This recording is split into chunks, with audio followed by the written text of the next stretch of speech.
Uncle ও uncle আপনি, আমি পেছন দিক থেকে ঠিকাদার মনে করেছি, সরি আঙ্কেল। আশ্চর্য, বাবা তুমি না থাকলে আজ আমি গুলি খেয়ে মরতাম। এই নাও, এই চেকে আমার সই করা আছে, তোমার যত খুশি টাকা লিখে নিও। আঙ্কেল আমি একজন গরিব টিউশন মাস্টার, কারো উপকার করে দাম নেই না। তোমার মতো একটা সৎ শিক্ষিত ছেলেকে আমি আমার বড় মেয়ের জামাই করতে চাই। নির্লজ্জের মতো আমার দিদিকে বিয়ে করতে চলে এসেছো, তোমার কোনো যোগ্যতা আছে? উন্মাদি নতুন আমার জীবন বাঁচিয়েছে। ও তোমার প্রাণ বাঁচিয়েছে বলে সারা জীবন একটা ভিখারিকে বিয়ে করে আমার মেয়েকে তার দাম দিতে হবে? আঙ্কেল আমি সারা জীবন আইবুড়ো থাকবো, তবু এইরকম একটা পরিবারে বিয়ে করবো না। দাঁড়াও, আমি তোমাকে বিয়ে করবো। বাবা, হ্যাঁ মা, আমি টাকা পয়সা কিছুই চাই না, শুধু একটা মানুষের মতো মানুষ পেলে আমি তার সাথেই চলে যাব। যা মা, তুই সুখে থাকবি।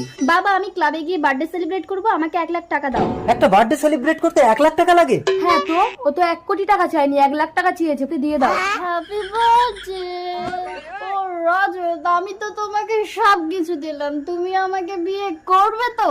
ও কামান উন্মাদি।